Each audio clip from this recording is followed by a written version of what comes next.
அகிலத்தின் அன்பான சொந்தங்களுக்கு இனிய வணக்கம். இன்றைய உலகின் முக்கிய செய்திகளோடு இணைந்திருக்கின்றீர்கள். காசாவில் நேற்று முதல் நடைமுறைப்படுத்தப்பட்டுள்ள போர் நிறுத்தத்தை அடுத்து தமது பிடியிலிருந்த 3 இஸ்ரேலிய பணைய கைதிகளை ஹமாஸ் விடுவித்துள்ளது. இவ்வாறு விடுவிக்கப்பட்ட பணைய கைதிகள் இஸ்ரேல் எல்லைக்குள் நுழைந்து தமது குடும்பத்தினருடன் சேர்ந்து விட்டதாக இஸ்ரேல் இராணுவ வானொலி தெரிவித்துள்ளது. விடுவிக்கப்பட்ட பணைய கைதிகள் குறிப்பாக நல்ல தேக ஆரோக்கியத்துடனும் உடல் நலத்துடனும் இருப்பதாகவும் அவர்களுக்கு எந்த உடலியல் பிரச்சினைகளும் இல்லை எனவும் இஸ்ரேலிய மருத்துவர்கள் மருத்துவ பரிசோதனையின் பின்னர் தெரிவித்துள்ளார்கள்.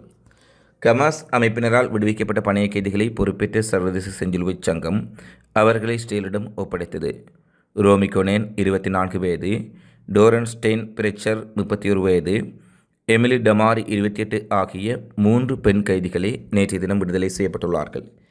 இந்நிலையில் காசாவில் நேற்றைய தினம் போர் நிறுத்தம் அமலுக்கு வந்ததை அடுத்து காசாவின் பல்வேறுபட்ட பகுதிகளில் இருந்தும் இடம்பெயர்ந்து வேறு பகுதிகளில் தங்கியிருந்த பாலஸ்தீன மக்கள் தங்களுடைய வீடுகளை நோக்கி படையெடுக்க தொடங்கியுள்ளார்கள்.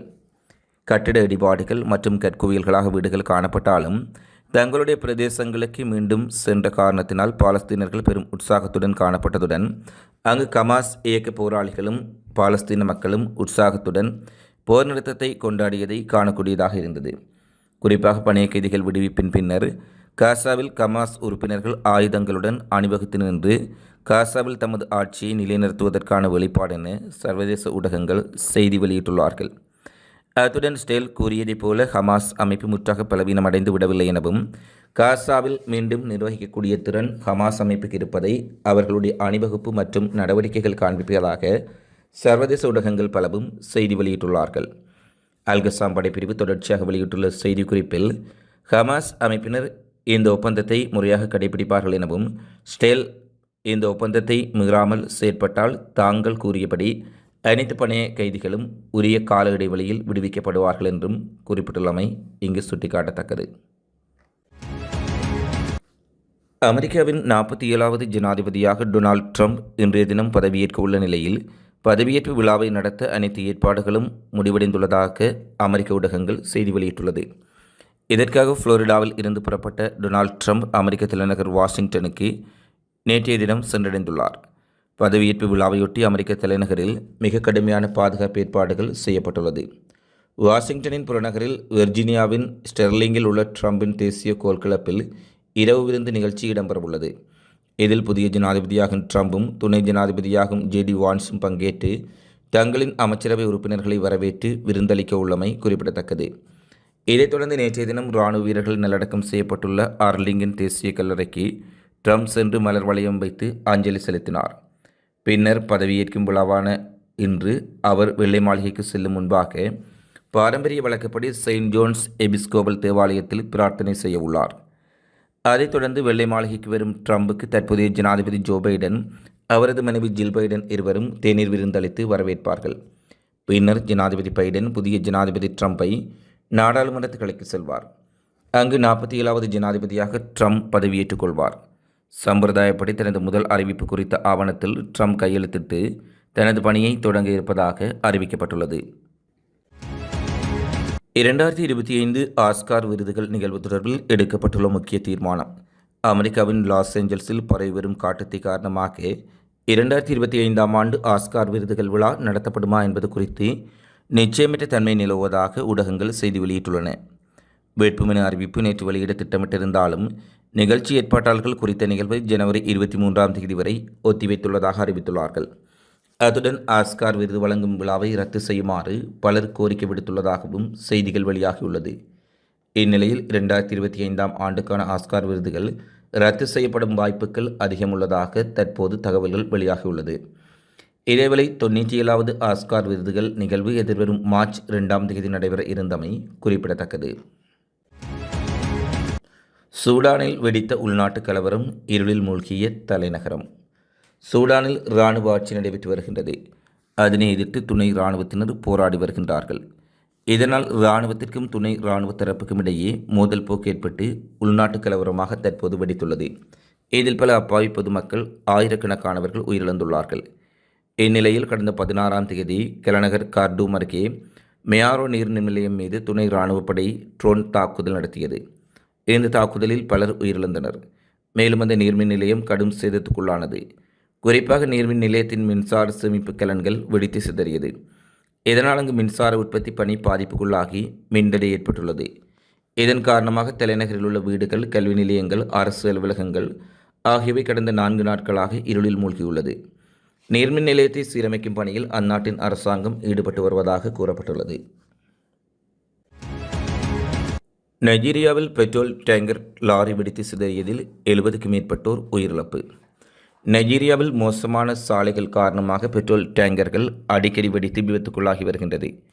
நைஜீரியாவின் தலைநகரான அபுஜாவையும் வடக்கு நகரமான கடூனா நகருடன் இணைக்கும் சந்திப்பில் 60,000 லிட்டர் பெட்ரோலுடன் சென்ற கொள்கலன் லாரி தடம் புரண்டு விபத்துக்குள்ளானது.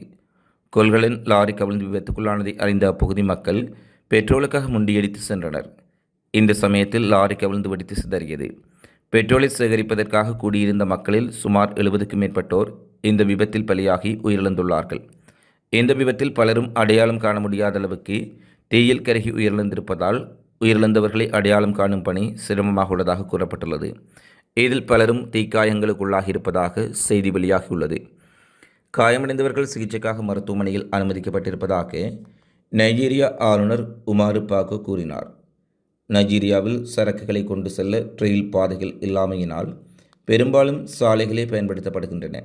மேலும் மோசமான சாலைகள் காரணமாக நைஜீரியாவில் அடிக்கடி விபத்துக்கள் ஏற்பட்டு உயிரிழப்புகள் அதிகரித்து வருவதாக மனித உரிமை அமைப்புகள் கவலை வெளியிட்டுள்ளார்கள். அமெரிக்காவில் சட்ட விதிகளின்படி டிக்டாக் செயலிக்கு விதிக்கப்பட்ட தடை நேற்று முதல் அமலுக்கு வந்துள்ளதாக தகவல் வெளியாகியுள்ளது. இதன்படி தற்காலிகமாக டிக்டாக் செயலியின் சேவையை நிறுத்துவதாக அந்நிறுவனம் அறிவித்துள்ளது. இதனிடையே Apple I store, Google play ஸ்டோரிலிருந்து TikTok நீக்கம் செய்யப்பட்டுள்ளமையும் குறிப்பிடத்தக்கது. முன்னதாக டிக்டாக் செயலியை அமெரிக்க நிறுவனத்துக்கு விற்பனை செய்தால் இந்த தடை நீக்கப்படும் என அறிவிக்கப்பட்டிருந்த சூழ்நிலையில் அதற்கு டிக்டாக் நிறுவனம் மறுத்த சூழ்நிலையில் தற்போது அமெரிக்காவில் டிக்டாக் தடை செய்யப்பட்டுள்ளது.